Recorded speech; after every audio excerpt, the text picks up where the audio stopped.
ഒരു വിദ്യാർത്ഥി പ്രക്ഷോഭത്തെ ഒരു വൈസ് ചാൻസലർ നേരിടേണ്ടത് എങ്ങനെയാണ്? കള്ളക്കേസിൽ കുടുക്കി 4 വിദ്യാർത്ഥികളെ ജയിലിലടച്ചിട്ട് വൈസ് ചാൻസലർ എന്ത് നേടി? സ്ഥലത്തില്ലാതിരുന്ന വിദ്യാർത്ഥിക്കെതിരെ ഉൾപ്പെടെ വൈസ് ചാൻസലർ പരാതി നൽകാനിടയായ സാഹചര്യം എന്താണ്? കാലടി വിസിയെ നയിക്കുന്നത് രാഷ്ട്രീയ അന്ധതയോ? നമസ്കാരം. നമ്മുടെ രാജ്യ തലസ്ഥാനം വലിയൊരു വിദ്യാർത്ഥി സമരത്തിന് വേദിയായിട്ട് അധികം നാളായില്ല. വിദ്യാർത്ഥി സമരത്തിൻ്റെ അലയൊലികൾ ഇപ്പോഴും നമ്മുടെ അന്തരീക്ഷത്തിൽ മുഴങ്ങി നിൽക്കുന്നുണ്ട്. ജെൻസി കൂട്ടങ്ങളെന്ന് വിളിച്ച് ആ വിദ്യാർത്ഥി സമരത്തെ ആദ്യം തള്ളിക്കളയാൻ ശ്രമിച്ചവർക്ക് മുന്നിൽ എന്താണ് ജെൻസികളുടെയും വിദ്യാർത്ഥികളുടെയും ശക്തിയെന്ന് അവർ തെളിയിച്ചു കൊടുത്തു. ഒരു സർക്കാരിന് കഴിഞ്ഞ 12 വർഷത്തെ ചരിത്രത്തിലാദ്യമായി അവരുടെ ഒരു മന്ത്രിയെ രാജിവെപ്പിക്കേണ്ടി വന്നു എന്നതാണ് ആ വിദ്യാർത്ഥി പ്രക്ഷോഭത്തിൻ്റെ ഏറ്റവും പ്രധാനപ്പെട്ട ഒരു നേട്ടം. വിദ്യാർത്ഥികളുടെ നിരവധി ആവശ്യങ്ങൾ അംഗീകരിക്കപ്പെടുകയും അതിനനുസരിച്ച് മാറ്റങ്ങൾ ഉണ്ടാക്കുകയും ചെയ്തു എന്നും നാം കാണാതിരുന്നുകൂടാ. ആ വിദ്യാർത്ഥി പ്രക്ഷോഭത്തെ ആദ്യം നേരിട്ടത് പോലീസിനെ ഉപയോഗിച്ചായിരുന്നു. അമിത്ഷായുടെ നേതൃത്വത്തിലുള്ള പോലീസ് വിദ്യാർത്ഥികൾക്ക് നേരെ ക്രൂരമായ ആക്രമണം തന്നെ നടത്തി. അതുമായി ബന്ധപ്പെട്ട കേസുകൾ പരിഗണിക്കുമ്പോൾ ചില കേസുകൾ റദ്ദാക്കേണ്ടി വരുമെന്ന് സുപ്രീം കോടതി കഴിഞ്ഞ ദിവസമാണ് മുന്നറിയിപ്പ് നൽകിയത്. ഇതാ കേരളത്തിൽ സമാനമായ ചില സംഭവങ്ങൾ നടക്കുന്നു. ദില്ലിയിൽ നിന്ന് കാലടിയിലേക്ക് അധികം അകലമില്ല. ഇവിടെ ഒരു വിദ്യാർത്ഥി സമരത്തെ ഇല്ലാതാക്കാൻ വളഞ്ഞ വഴി മാത്രമല്ല, കുബുദ്ധിയും ഗൂഢാലോചനയുമെല്ലാം നടക്കുന്നു എന്ന് വേണം കരുതാൻ. അത് വെറുതെ പറയുന്ന ഒന്നല്ല. കൃത്യമായ തെളിവുകളുടെ അടിസ്ഥാനത്തിലാണ് അത്തരത്തിൽ ഒരു വിദ്യാർത്ഥി സമരത്തെ തകർക്കാനുള്ള ശ്രമം നടക്കുന്നു എന്ന് പറയുന്നത്. കാലടി സംസ്കൃത സർവകലാശാലയിലെ വിവിധങ്ങളായ വിദ്യാർത്ഥി വിഷയങ്ങൾ ഉന്നയിച്ചുകൊണ്ടാണ് SFI അവിടെ സമരം നടത്തുന്നത്. തങ്ങളുടെ പഠനവുമായി ബന്ധപ്പെട്ട വിഷയങ്ങൾ പരിഹരിക്കണം എന്നാവശ്യപ്പെട്ട് ആ വിദ്യാർത്ഥികൾ നിരവധി ദിവസമായി സമരത്തിലാണ്. വിദ്യാർത്ഥി സമരത്തെ എങ്ങനെയാണ് ആ സർവകലാശാല നേരിട്ടത് എന്നറിയണ്ടേ? ഇപ്പോൾ 4 വിദ്യാർത്ഥികൾ സമരത്തിൻ്റെ ഭാഗമായി ജയിലിലാണുള്ളത്. എന്തുകൊണ്ടാണ് ആ വിദ്യാർത്ഥികൾ ജയിലിൽ കിടക്കുന്നത്? നമുക്ക് വിശദമായി പരിശോധിക്കാം. കാലടി സംസ്കൃത സർവകലാശാലയിലെ വൈസ് ചാൻസലർ നൽകിയ പരാതിയുടെ അടിസ്ഥാനത്തിലാണ് 4 വിദ്യാർത്ഥികളെ പോലീസ് അറസ്റ്റ് ചെയ്യുകയും ജയിലിലാക്കുകയും ചെയ്തിരിക്കുന്നത്. വൈസ് ചാൻസലറുടെ പരാതിയുടെ അടിസ്ഥാനത്തിൽ പോലീസ് രജിസ്റ്റർ ചെയ്ത കേസിലെ FIRന്റെ വിശദാംശങ്ങൾ കൂടി നിങ്ങൾ കേൾക്കണം. കേസ് രജിസ്റ്റർ ചെയ്യുന്നത് 16/8-നാണ്. സംഭവം നടന്നെന്ന് VC പറയുന്ന ദിവസം 13/8. കുറ്റം 1. 13/8/2026 കാലടി സംസ്കൃത സർവകലാശാല അഡ്മിനിസ്ട്രേഷൻ ബ്ലോക്കിൽ പ്രതീകാത്മകമായി തൻ്റെ ശവസംസ്കാരം നടത്തി അപമാനിച്ചു. 2. സിൻഡിക്കേറ്റ് യോഗം കഴിഞ്ഞ് പുറത്തിറങ്ങുമ്പോൾ പിടിച്ചു തള്ളി, മുടിയിൽ പിടിച്ചു വലിച്ചു, ദേഹോപദ്രവം ഏൽപ്പിച്ചു, മാനഹാനി വരുത്തി, ഔദ്യോഗിക വാഹനത്തിന് നാശനഷ്ടം വരുത്തി. സംഭവം നടന്നത് 13-നാണ്. VC പരാതി നൽകുന്നത് 16-നും. 16-ന് പരാതി ലഭിച്ചുടൻ FIR രജിസ്റ്റർ ചെയ്യുകയും വിദ്യാർത്ഥികളെ അറസ്റ്റ് ചെയ്യുകയുമാണ് ഉണ്ടായത്. ദില്ലിയിൽ അമിത്ഷായുടെ പോലീസ് നടപ്പാക്കിയതിൻ്റെ മറ്റൊരു പതിപ്പ് ഇങ്ങ് കാലടിയിലും കേരള പോലീസ് നടപ്പാക്കുന്നു. ഇനി നമുക്ക് ഒന്നാമത്തെ കുറ്റത്തിൻ്റെ കാര്യം പരിശോധിക്കാം. അതിനു മുമ്പ് ഒരു വീഡിയോ കാണണം.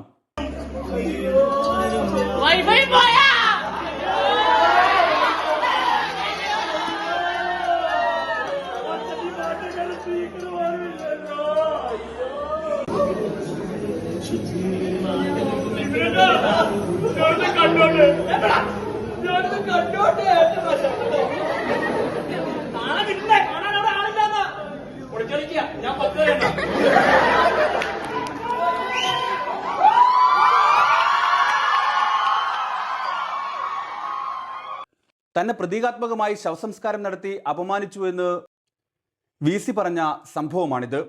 സർവകലാശാലയിലെ തിയേറ്റർ പഠന വിഭാഗത്തിലെ വിദ്യാർത്ഥികളാണ് ഈ പരിപാടി ഇവിടെ അവതരിപ്പിച്ചത്. അവിടെ നടന്നത് ഒരു നാടകമായിരുന്നു. ലൈറ്റ് മരിച്ചേ എന്ന നാടകം. ഒരു പ്ലക്കാർഡ് ആ നാടകത്തിനൊപ്പം അവർ ഉയർത്തിയിരുന്നു. പന്തം കത്തിച്ച് നാടകം കളിക്കണമോ എന്ന പ്ലക്കാർഡുമായാണ് ആ കുട്ടികൾ അവിടെ പ്രതിഷേധിക്കാനെത്തിയത്. അവരുടെ ആവശ്യം ഇതായിരുന്നു: തിയേറ്റർ ഡിപ്പാർട്ട്മെൻറ്റിന് ആവശ്യമായ ലൈറ്റ് സംവിധാനം വേണം. ഡിപ്പാർട്ട്മെൻറ്റിലെ കേടായ ലൈറ്റുകൾ കാരണം അവർക്ക് നാടകം അവതരിപ്പിക്കാൻ പറ്റുന്നില്ല. ഭീമമായ സംഖ്യ നൽകിയാണ് അവർ പുറത്തു നിന്നും ലൈറ്റുകൾ വാടകയ്ക്കെടുക്കുന്നത്. അതുകൊണ്ട് സ്വന്തമായി ലൈറ്റ് വാങ്ങി നൽകണം. ആ വിദ്യാർത്ഥികൾ ആ ആവശ്യമുയർത്തിയാണ് അവിടെ അങ്ങനെ ഒരു പ്രതീകാത്മകമായ നാടകം കളിച്ചത്. എന്നാൽ ആ നാടകം വി സിക്ക് എങ്ങനെയാണ് തൻ്റെ ശവസംസ്കാരം നടത്തിയതാണ് എന്ന് പറയാൻ കഴിയുക? നാടകം കളിച്ച് ലൈറ്റുകൾക്ക് മരണം എന്ന് പറഞ്ഞത് എങ്ങനെയാണ് വി സിയെ അപമാനിക്കുന്ന ഒന്നാകുന്നത്? നാടകം കളിക്കുമ്പോൾ അവർ ഉപയോഗിച്ചിരിക്കുന്നത് അവിടെ കേടായി കിടക്കുന്ന ലൈറ്റുകളാണ് എന്നുകൂടി നമുക്ക് കാണാൻ കഴിയും. അതായത് ആ ലൈറ്റുകൾ വെച്ചുകൊണ്ട് തങ്ങളുടെ ആവശ്യങ്ങൾ അവർ ഉന്നയിക്കുകയായിരുന്നു ചെയ്തത്. അത് 13-ാം തീയതി നടന്ന സംഭവമാണെങ്കിൽ 16-ന് പരാതി കൊടുക്കുമ്പോൾ അപമാനിക്കപ്പെട്ടു എന്ന് തോന്നാൻ എന്താണ് കാരണം? 3 ദിവസത്തിനിടയിൽ വന്ന അപമാനമാണോ അത്? ഏറ്റവും രസകരമായ കാര്യം 13/8-ന് സർവകലാശാലയിൽ നടന്നുവെന്ന് വി സി പറഞ്ഞ കാര്യത്തിൽ പോലീസ് അന്നേ ദിവസം തന്നെ സ്വമേധയാ ഒരു കേസ് രജിസ്റ്റർ ചെയ്യുന്നുണ്ട്. ആ കേസിലെ FIRലെ വാചകങ്ങൾ നമുക്കൊന്ന് നോക്കാം. സിൻഡിക്കേറ്റ് യോഗം കഴിഞ്ഞ് 7 മണിക്ക് ലിഫ്റ്റ് വഴി മുകൾ നിലയിൽ നിന്നും ഇറങ്ങി വന്ന വി സിയെയും മറ്റ് സിൻഡിക്കേറ്റ് അംഗങ്ങളെയും നടന്നു പോകാൻ അനുവദിക്കാതെ മാർഗതടസ്സമുണ്ടാക്കിയപ്പോൾ അവരെ ബലപ്രയോഗത്തിലൂടെ നീക്കം ചെയ്യാൻ ശ്രമിച്ചു. ആ സമയത്ത് വിദ്യാർത്ഥികൾ പോലീസുമായി ബലപ്രയോഗം നടത്തി.